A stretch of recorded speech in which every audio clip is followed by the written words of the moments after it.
మద్యం కుంభకోణంలో వేల కోట్ల రూపాయలు కొల్లగొట్టిన వైసీపీ ముఠా నాటి ముఖ్యమంత్రి కార్యాలయం సీఎంఓ పేరిట డిస్టిలరీల యాజమాన్యాలను బెదిరించినట్లు సిట్ దర్యాప్తులో బయటపడింది. నాడు అత్యధికంగా మద్యం సరఫరా ఆర్డర్లు దక్కించుకున్న ఎస్ఎన్జే షుగర్స్ అండ్ ప్రొడక్ట్స్ సంస్థ యాజమాన్యాన్ని ఈ విధంగానే లొంగదీసుకున్నట్లు తేలింది. ఏకంగా 2365.42 కోట్ల విలువైన ఆర్డర్లు ఆ సంస్థకు కట్టబెట్టి 300 కోట్ల రూపాయల ముడుపులు తీసుకున్నారని సిట్ గుర్తించింది. జగన్ పాలనలో జరిగిన మద్యం కుంభకోణానికి సంబంధించి అక్రమాలు ఒక్కొక్కటి వెలుగులోకొస్తున్నాయి. వైసీపీ ముఠా తరపున ముడుపుల వసూళ్ల నెట్వర్క్లో కీలకంగా వ్యవహరించిన బూనేటి చాణక్య 2020 అక్టోబర్లో ఎస్ఎన్జే షుగర్స్ అండ్ ప్రొడక్ట్స్ సంస్థ సీఎఫ్ఓ నల్లనన్ మతప్పన్కు పలుమార్లు కాల్ చేసి, నేను ఏపీ సీఎంఓ నుంచి మాట్లాడుతున్నా, మీ బ్రాండ్లకు ఆర్డర్లు కావాలన్నా, పెండింగ్ బిల్లులు చెల్లించాలన్నా మేమడిగినంతా ఇవ్వాల్సిందే అని హెచ్చరించినట్లు సిట్ దర్యాప్తులో తేలింది. కొద్ది రోజుల కిందట మతప్పన్ న్యాయాధికారి ఎదుట వాంగ్మూలం కూడా ఇచ్చారు. ఎవరో కావాలనే బెదిరిస్తున్నారని ఎస్ఎన్జే యాజమాన్యం తొలుత వాటిని తేలిగ్గా తీసుకోగా, ఆ తర్వాత నుంచి ఆ సంస్థకు మద్యం సరఫరా ఆర్డర్లు తగ్గిపోయాయి. పెండింగ్ బిల్లుల చెల్లింపులు నిలిచిపోయాయి.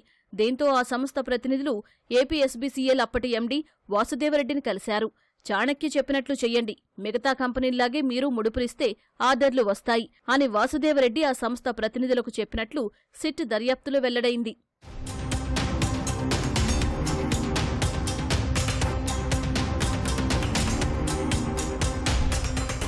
ఏపీఎస్బీసీఎల్ అప్పటి ఎండీ వాసుదేవరెడ్డితో భేటీ ముగిశాక ఎస్ఎన్జే సంస్థ సీఎండీ ఎస్ఎన్ జైమురుగన్కు రాజు కేశిరెడ్డి, ఆయన అనుచరుడు బూనేటి చాణక్య రోజూ వాట్సాప్, టెలిగ్రామ్, సిగ్నల్ సహా ఇతర యాప్స్ ద్వారా వేర్వేరు నంబర్ల నుంచి కాల్స్ చేసి ఏపీలో వ్యాపారం చేయాలంటే తాము చెప్పినట్లు ముడుపులివ్వాలని బెదిరించేవారని సిట్ గుర్తించింది.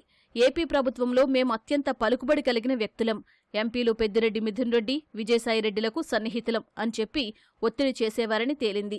దీంతో తమ వ్యాపారం కోసం ఎస్ఎన్జే సంస్థ ముడుపుల చెల్లింపులకు అంగీకరించినట్లు సిట్ గుర్తించింది. తర్వాత నుంచి ఎస్ఎన్జేకు ఏపీఎస్బీసీఎల్ నుంచి భారీగా ఆర్డర్లు వచ్చాయి. ఏకంగా 2365.42 కోట్ల మేర మద్యం సరఫరా ఆర్డర్లు కట్టబెట్టి వారి నుంచి 300 కోట్ల మేర ముడుపులు తీసుకున్నారని సిట్ గుర్తించింది. ఎస్ఎన్జే యాజమాన్యాన్ని బెదిరించి వారి అనుబంధ సంస్థ లీలా డిస్టిలరీస్ను రాజు కేశిరెడ్డి తన గుప్పెట్లో పెట్టుకున్నారని సిట్ తేల్చింది.